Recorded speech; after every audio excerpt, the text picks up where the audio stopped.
All right, guys, welcome to this week. I am so excited. I met this beautiful girl over social media, and she's amazing. And she said yes to doing this, and she is a fellow adoptee. And so I'm so excited to hear her story.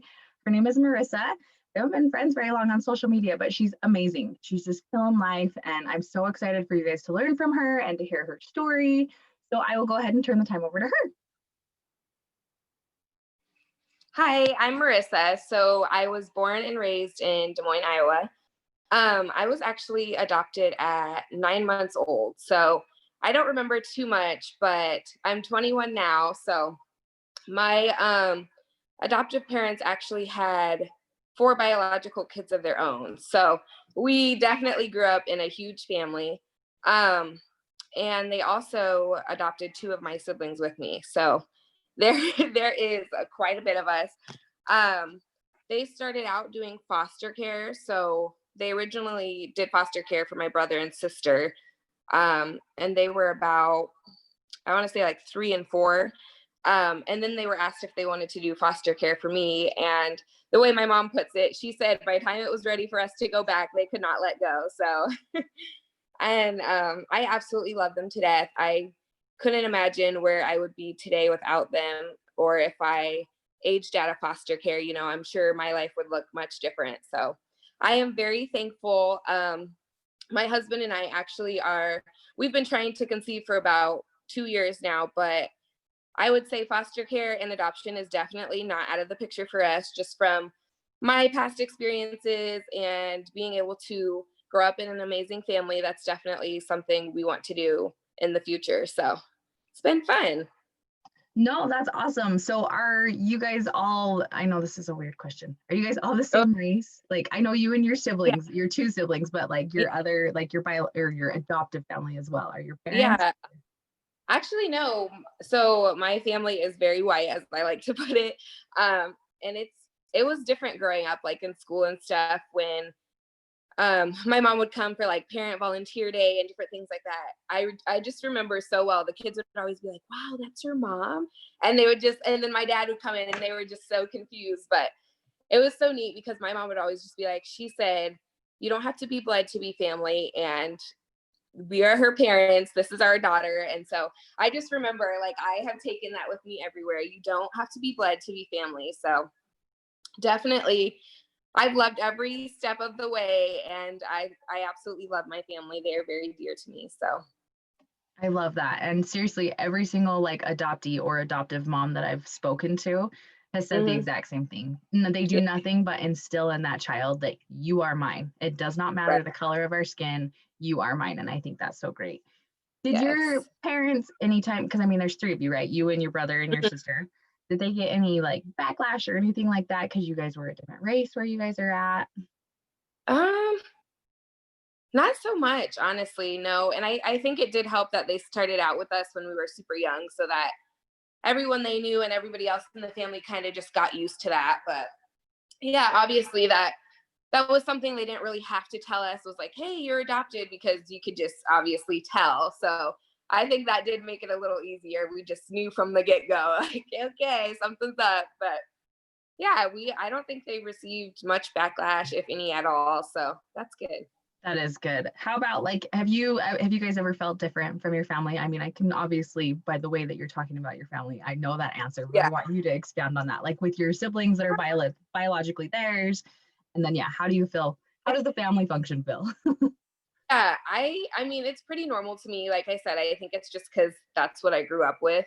I would say though, just growing up where we did is kind of like suburban part of Iowa, and so I did go to a mostly all white school, and just growing up, I could tell like my friend group, they were mainly white, and obviously my family. So that was kind of something I did feel disconnected with, was like, not, obviously that's my family, but not being surrounded by Black people and growing up with that. So I did kind of feel disconnected in a way there. But I have found, just growing up and different jobs and things, I am a lot more connected to, I would say, like my race, and just having friends that are Black and being able to grow up and kind of make that choice. Than like where my husband and I live now, it's definitely tons of different races. It's not just, it's not like when I was younger where I grew up in an all white neighborhood and I was the only, besides me and my siblings. But yeah, I would say for the most part,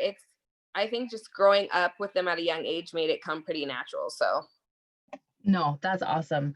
So what would be, I'm trying to think of the best way to word this, some of kind of like the hardships with adoption? Like I know for me, I always loved my family. They're my family, still my family.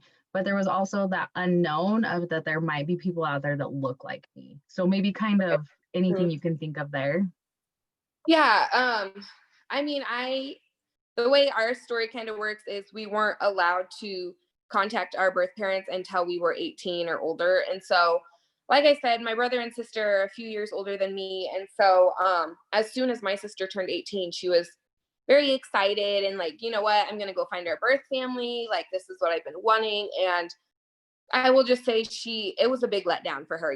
She had this idea in her head of what she thought they were going to be like, and oh, they'll be so excited to see us. And it definitely wasn't what she had pictured at all. And so I never really was one that cared to meet them. I'm like, obviously they gave us up for a reason, whether it was they couldn't be parents at the time or whatnot. But I will say, like, just seeing her disappointment in what you know, the picture of what she got wasn't what she expected. That was kind of disappointing for both my brother and I. But I just had to tell myself, like, this is for the best.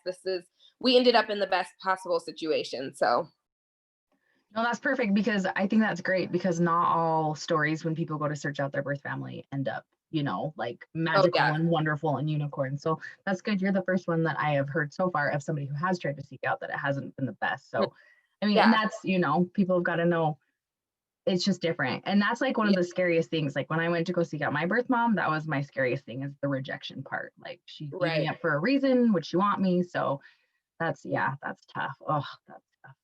So we'll go on a happier note. What are some of the blessings that have come just like from adoption and all those other kinds of things? Um, I think just having a family to call my own. I actually work with a couple people that were adopted as well, or they were adopted at, like, one of my friends, she was adopted at 17. So yeah, even though she was adopted, it's like she grew up in the foster system most of her life. And so I know just for me, that's a big blessing that I did not have to experience that. And while, yeah, it's sad, I couldn't be with my birth family for whatever reasons. It's like at the same time, I had a family from the get go, whereas I know some people don't get to experience that. So just that bond I have there, and I think that helped kind of shape what I want for my family and what I want my family to look like. So very blessed, like I said, to have been able to have that opportunity.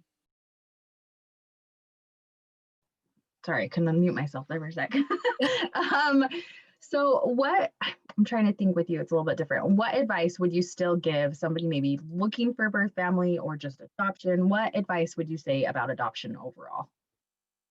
Um, I think, you know what, I think it's just a blessing. And sometimes, you know what they say, but blessings come disguised. And it's like, as far as seeking out birth parents, just, I think my only advice for that would be don't get your hopes up. You know what? Like, God puts you in the situations you're supposed to be in, and not everything is rainbows and sunshine.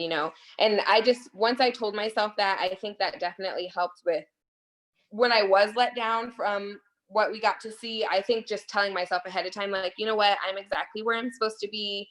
Not everything ends up happy situation. And I think that definitely helps me cope with the fact that our birth parents weren't exactly what they seem. So yeah, I would just say don't get your hopes up. And if you are adopted or are looking into adoption, God puts you in those situations for a reason. So I love that because I believe that with my whole heart. With my whole adoption, I believe exactly God placed me for, put me where I'm supposed to be exactly 100%, even though things can be hard.